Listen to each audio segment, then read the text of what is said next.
Welcome everyone to this latest installation of CIS Student Voices. My name is Angela and I arrived at CIS in Hangzhou year, so that's year 10. My name is Deborah and I arrived CIS in year 9. I'm Felice and I came to CIS in year 10, so Hangzhou year. I'm Megan and I came in year 7. I'm Jessica. I came to CIS when I was in year 7, which was in 2014. I'm Ollie. I came to CIS in reception, which I think is 2007, but I can't remember really. My name is Shanting and I came to CIS in year 7.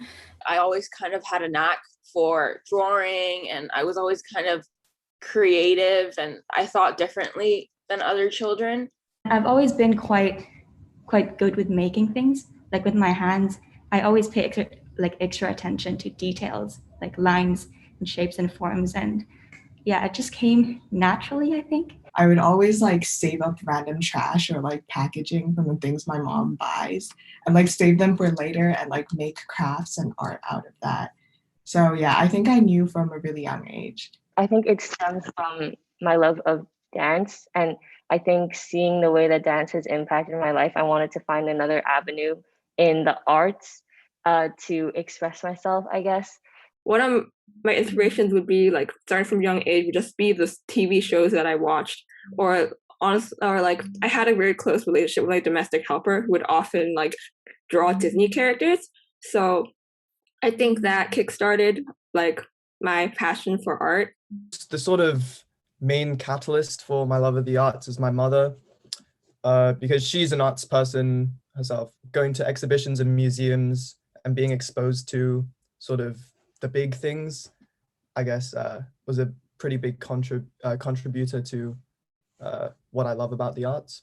Since I was really young, I've developed a habit of doodling, drawing, and also I had the opportunity to learn Chinese brush painting. I think the diversity in the arts really captured me and I really wanted to learn all of these different mediums. My favorite piece of my body of work would probably be a triptych that I did, which portrays myself taking a mirror selfie as someone who's quite passionate about swimming. I see a lot of overlooked issues when it comes to female body image. So I wanted to portray this kind of empowerment through this triptych. The piece that means the most to me out of every work in my body of work is a piece that I named Gaia.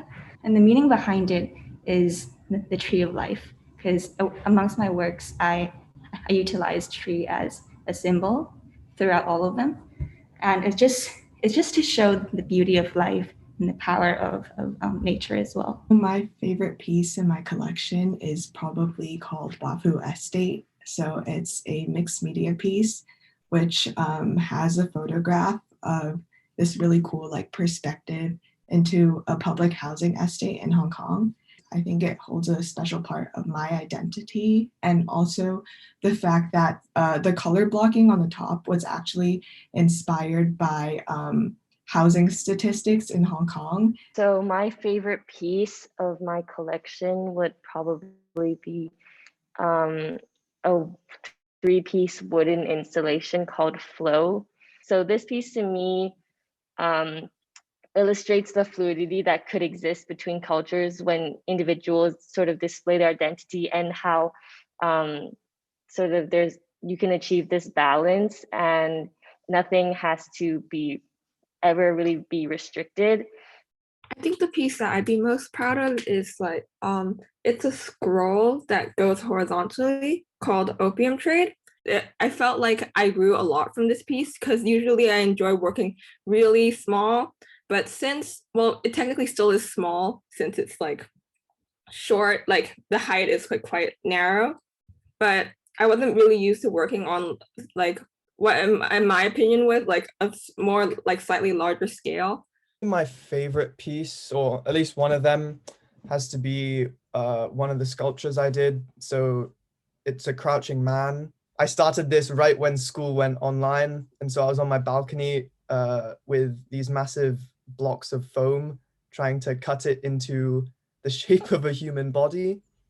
I would say one of my favorite creations is it's like a series of black and white photos. They're like manipulated and quite surreal. And I named that piece Oblique. I really wanted to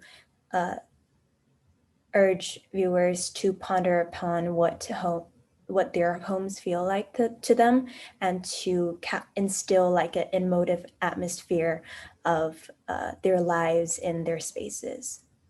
It doesn't necessarily only teach you like the technical aspects of visual arts. It teaches you how to conceptualize larger issues and break it down. For me, I really need to step out sometimes and just train my perhaps imagination and intuition. More focus is placed on the process rather than like the end product. I think that's very important for our learning, and also, like Angela said, our future endeavors. Visual arts definitely gives us more control over sort of what we want to learn and what we want to explore. I think the arts are similar to like English class, in the sense that it teaches you to observe like the small nuances and things.